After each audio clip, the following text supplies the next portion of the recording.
your attention, please. Let's welcome back with a golf clap welcome, Dr. Michael Wise for part 2.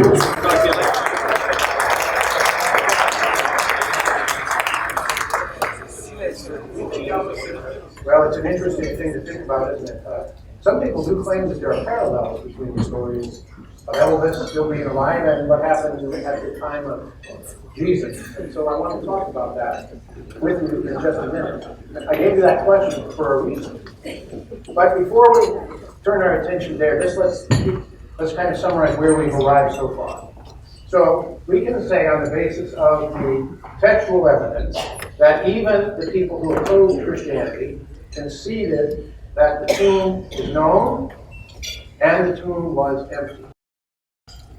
The claim of the earliest opponents to Christianity was that it was a hoax. That was their claim. That the disciples were trying to perpetrate a hoax. Now, as we have talked a little bit about the character of these disciples, that is admitted by their own sources, by sources that are pro-Christian, right? The Gospels and the Book of Acts are Christian literature. The Christian writings themselves describe these men as fleeing for their lives in a fashion that's far from brave. How reasonable is it to think that those men have a plan to steal the body? And then they apparently go and they steal the body and hide it somewhere. And then they become public trumpeters of the truth of a lie, which they know for a fact is a lie. And they're willing to die for it. And they're threatened with it. And ultimately they all do die for it. If in fact it's a hoax. That's what they're dying for. Wouldn't you think that at least one or two of them would break down and say, you know what? I got to tell you, death-bed confession. It never happened.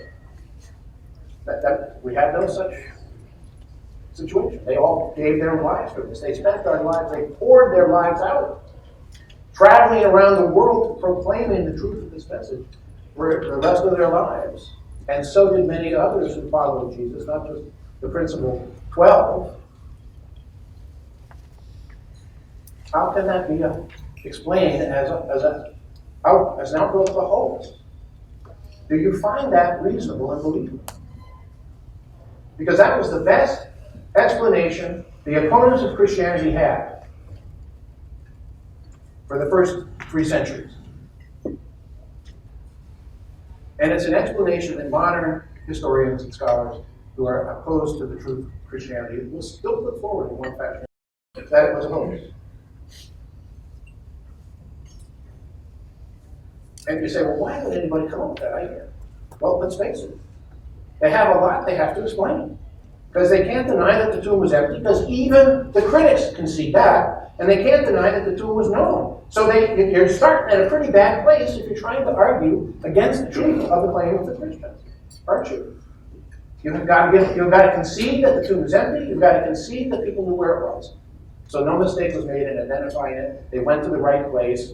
The original people would have known those things, and they would have made that claim if, in fact, that was a believable claim at the time, that the tomb was misidentified. So we've come to the place in our discussion together where we can say that the notion that it was a hoax requires a lot of faith. Would you agree? You have to have a lot of faith to believe that. Why would you believe that? That's something I want to talk about as we get a little further. Because there's an answer. So we agree then, I hope, that the sources allow us to conclude that the tomb was known and it was empty. So then we've been talking about the idea that something extraordinary must have happened. So not only was the tomb known and the tomb was empty, but more than that, it wasn't just that an empty tomb was agreed on by all and everybody just kind of went their way after the events and it was all over now that Jesus was gone. Right? That's not what happened. That isn't what happened. Wouldn't you think that's what the original 12 and the followers of Jesus would have wanted to do if they knew he was dead? Why wouldn't you go back to your previous way of life, presumably enormously upset and saddened about the whole thing and the direction things went, maybe somewhat the wiser and improved because of the moral teachings of Jesus? But wouldn't you just go back to your life?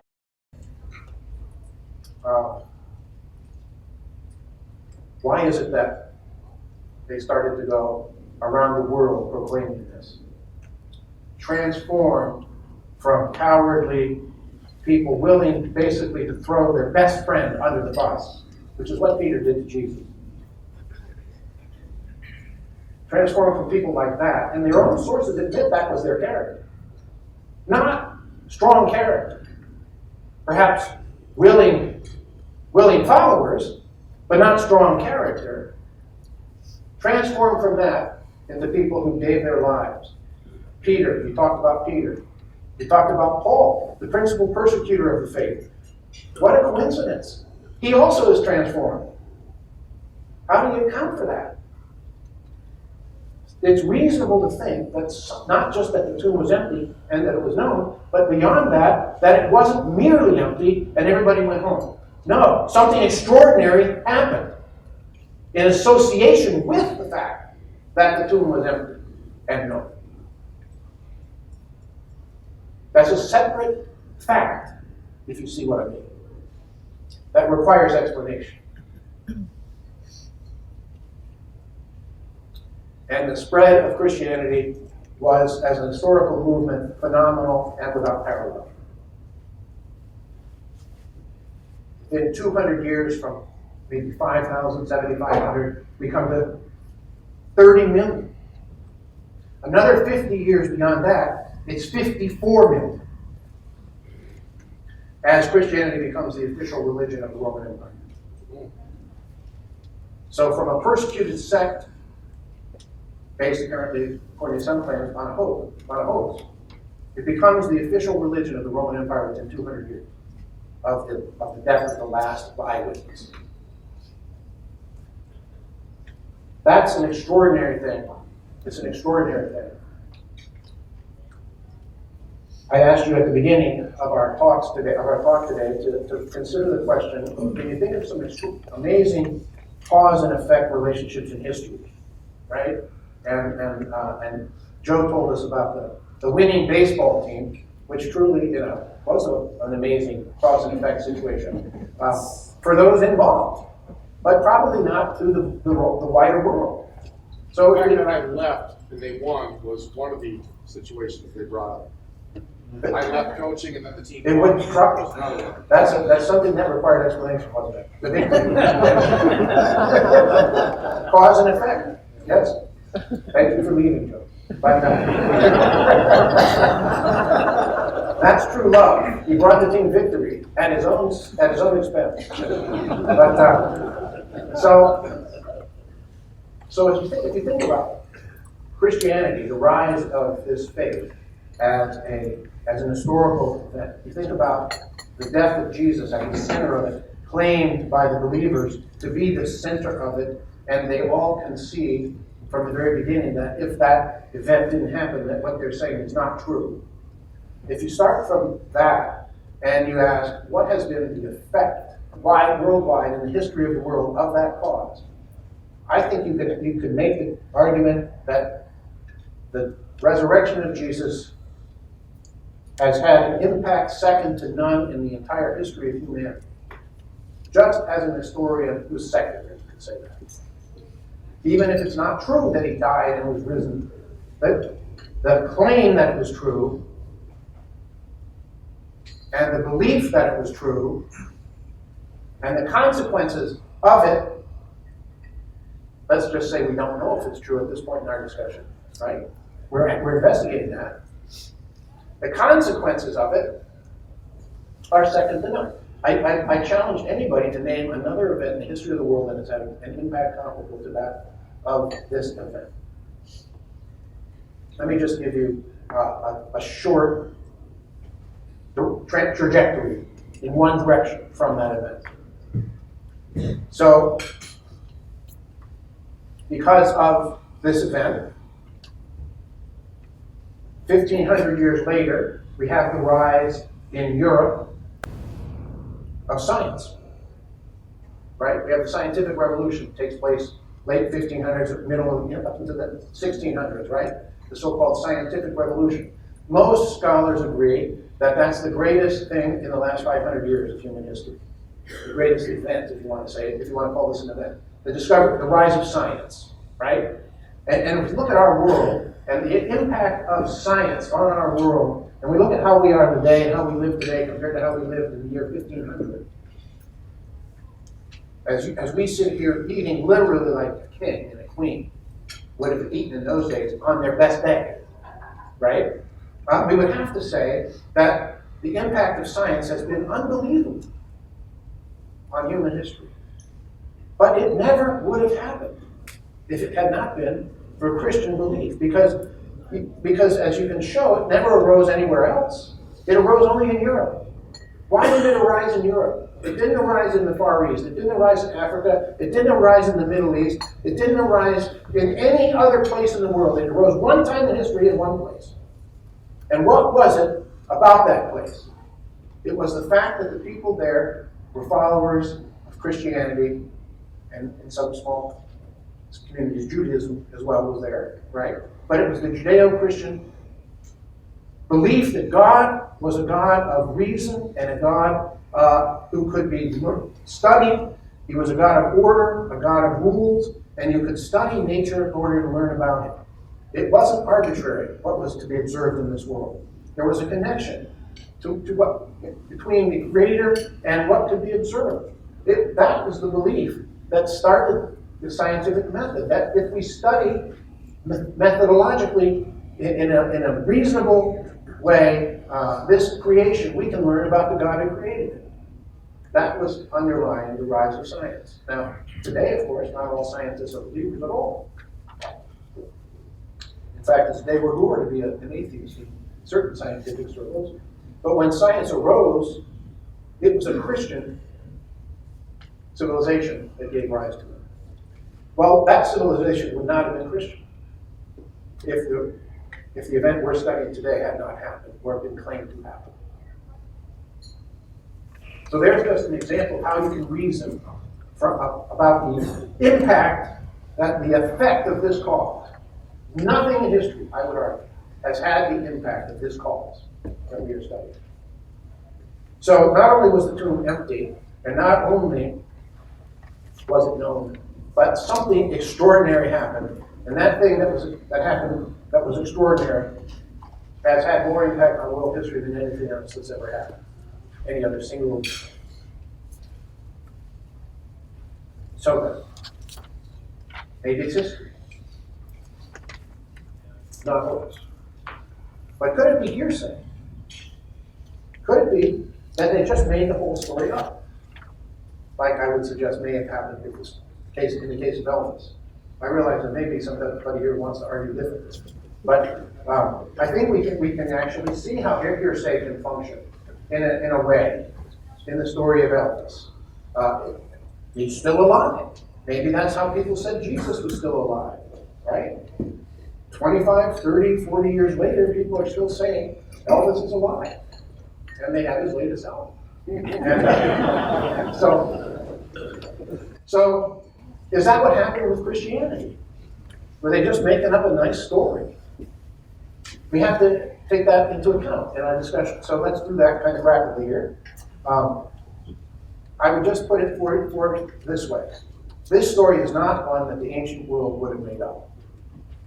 If you know the ancient world, both Jew and Gentile of that world, the Romans, the Greeks, the Jews, there are aspects of this story that are very, very unattractive for those cultures and civilizations, and they would not have made up this story. It's a very unattractive story. First of all, looking at the foundational figures, Peter, Paul, they are very unattractive figures. Peter, a backstabbing coward. Paul, a murderous zealot, raging murderer who simply uses legal means to carry out his murders. If you think about it, unattractive figures. You're not going to have people like that at the center of a story you make up. And they're not going to go tell the story about themselves either. Who wants to tell that story the rest of their lives? Yeah, this is how I was. I tossed him, I threw him under the bus. Yeah. Can you imagine how many times Peter had to tell that story? So, that's simply not the way things would have worked. It doesn't make sense. You make up a better story than that for yourself to tell. You're making up a story. Other details. The first witnesses to the risen Christ, according to the gospel stories, are women. The Gospels all agree that it was women who first saw that the tomb was empty, and in some cases said that they had seen Jesus resurrected, standing there. In the ancient world, witnesses were unreliable. Women were unreliable as witnesses. They were legally inadmissible in court in the Jewish civilization of the time, and in the Greco-Roman civilization, they were not considered reliable either. So it's a bad story if your first witnesses to the truth of it are witnesses you can't even rely on. You're not going to make up a story which is told in the first instance by people that nobody can afford to believe. If you're going to make up a story, you're going to have the witnesses be some people that are maybe the high priest, right? People that have a lot of gravitas, people that are going to be believable in their claims at the center of the story. Paul himself, when he talks about the claims to see the risen Christ, when we get to 1 Corinthians 15, that same chapter we looked at the beginning today, when he goes through a litany of the people who saw the risen Jesus, he doesn't have a single woman there. They're all men. Why? Because he knows his world. It wasn't. He didn't disbelieve that women saw Jesus. It just wasn't going to help his story, so he doesn't tell it. 1 Corinthians 15. He only focuses on the men witnesses. The Gospels are telling what happened, and they have to say this because it was part of what happened. And it was well enough known among the people at the time that this was how it was said, that they couldn't bury it now, they couldn't stuff the genie back in the bottle. It wasn't a good part of the story at all. Or the idea of the risen Jesus being a physical body resurrected. That was extraordinarily disgusting to a Greek aesthetic. The idea of a worm-eaten, maggot-eaten body standing up out of the dirt was literally like offering somebody a cup of vomit. That's how that claim would have been seen by the Greeks at the time. If you were going to make up a story like that worked, you would have said that Jesus came forth in the spirit, only the spirit. The body was considered ugly and something that was kind of a prison for the spirit by the Greeks of the time, the dominant philosophies among them. And you would have simply said that Jesus went into heaven to merge with the one God. That story was a story that would sell in a Greek civilization. It did sell more than once. Not exactly that story, but the idea of going to be with God in that way is the center of Plato's teaching. That's a Platonic view. It would have sold. That's the story you would tell if you had a chance to make up a story. They didn't tell that. Instead, they offered something so disgusting it was guaranteed 9 out of 10 people wouldn't listen to anything you said after you said that. When Paul goes to Athens, as described in the book of Acts, he's there in chapter 15 of the book of Acts, and he goes before the Areopagus, the philosophical gathering, and he tells the story of Jesus when he gets to the resurrection, bodily resurrection, not just spiritual, bodily resurrection. They laugh him out of the place.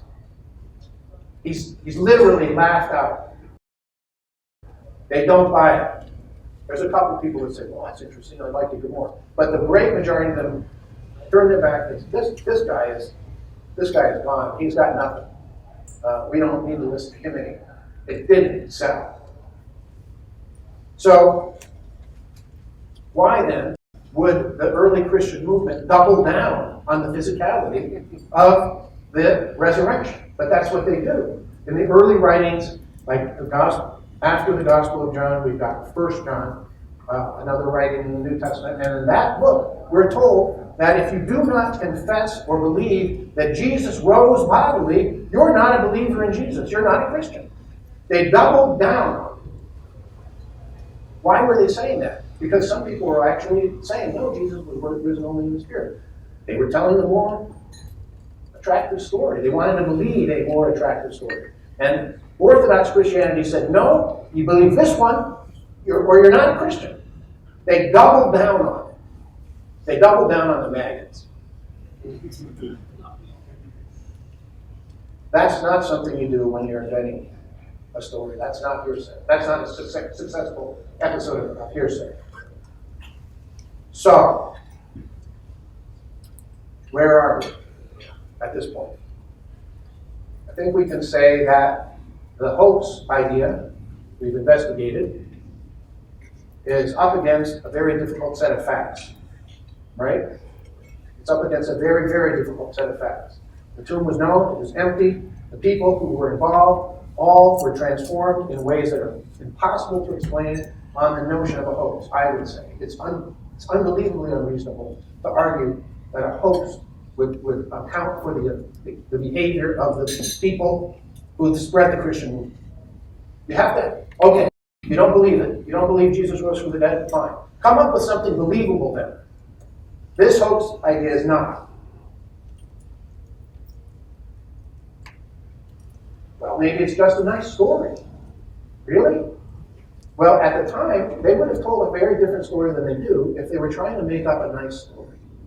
I've just given you a few examples. I could go on for another hour about that. The story is not attractive.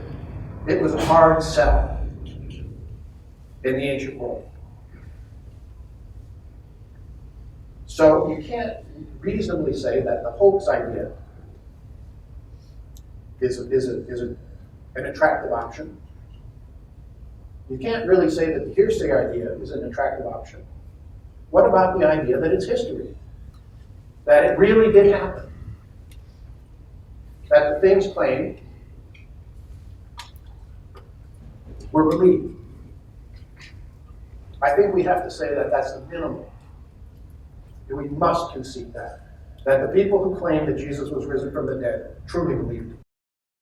It wasn't a hoax. It wasn't a hoax. They wouldn't die for a hoax. They believed it. Now, why did they believe it? A, it happened. B, come up with some other explanation, right? But you have to agree that they believed it. And put that together with the fact that the tomb was empty. And you've got a strong case. A very strong case, I think, to suggest that the Christian claim is reasonable. So what now? What about us here in this room? What do we do with that? Well, the ancient Jewish opponents of Jesus, the ones who came up with the hoax story, were faced with that same question, really. Do you think that those chief priests who brought the guard in and gave them the money and said, here's the story you're going to tell, and sent them out, do you think they really believed the hoax story that they were perpetrating? Of course not. The story is preposterous in its own terms, right? Oh, while we were asleep, the disciples came. What? How do you know what happened when you were asleep? Don't you need a better story? So, do you think they really believed the story they put out? Of course not. They didn't believe that story. So why did they invent that story? Because it was about the best they could do given the facts.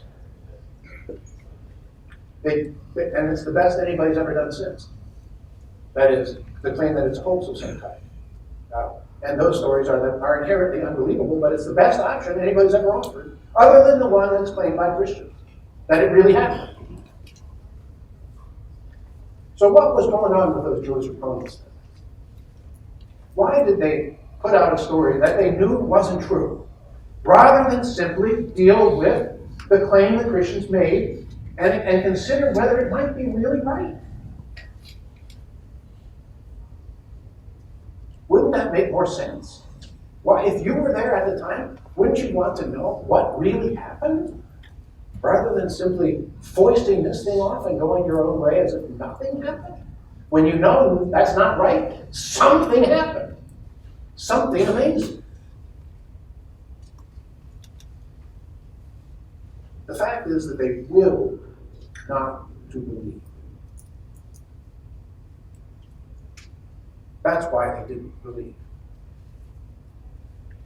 They willed not to consider the evidence, not to think seriously about whether it might really be true what these fishermen from Galilee were saying. You see, ultimately, my friends, this is a story that involves the will. You have to be willing to look at the evidence and be willing to consider that any of the claims involved might actually be right.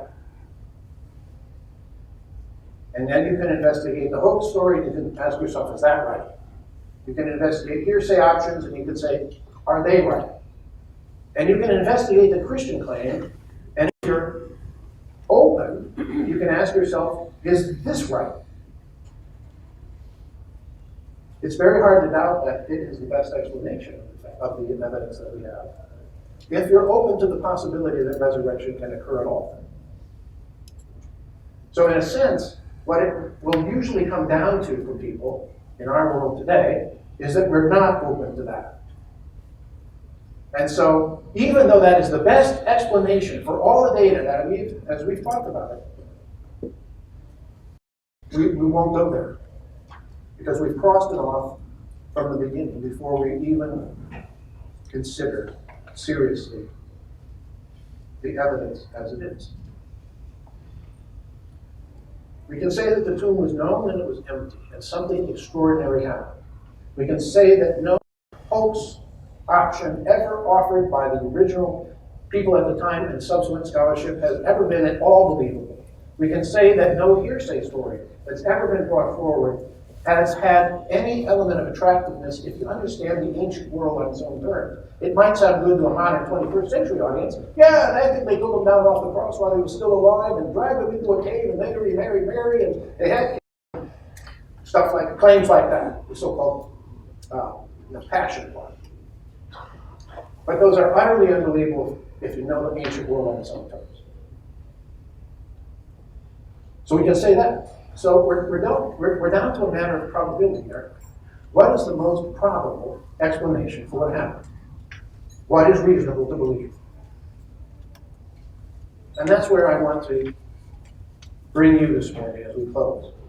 What do you think is a reasonable way of dealing with the facts that we've talked about? Are you willing to think about them more? Are you willing to consider that, yes, something extraordinary happened, and I'm willing to consider that it was, in fact, what the Christians claimed?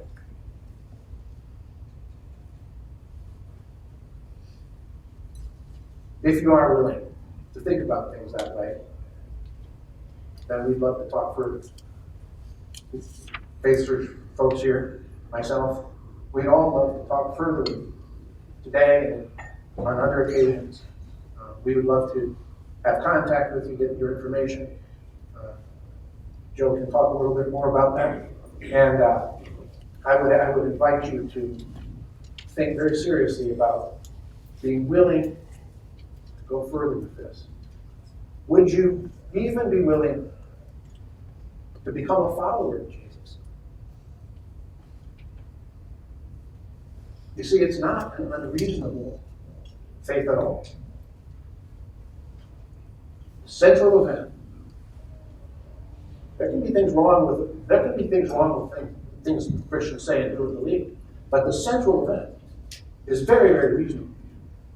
We understood in terms that Christians have claimed it should be understood. You're not committing intellectual suicide in believing this.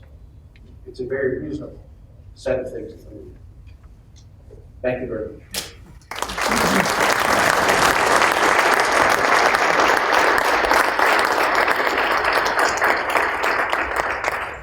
Some Q&A time.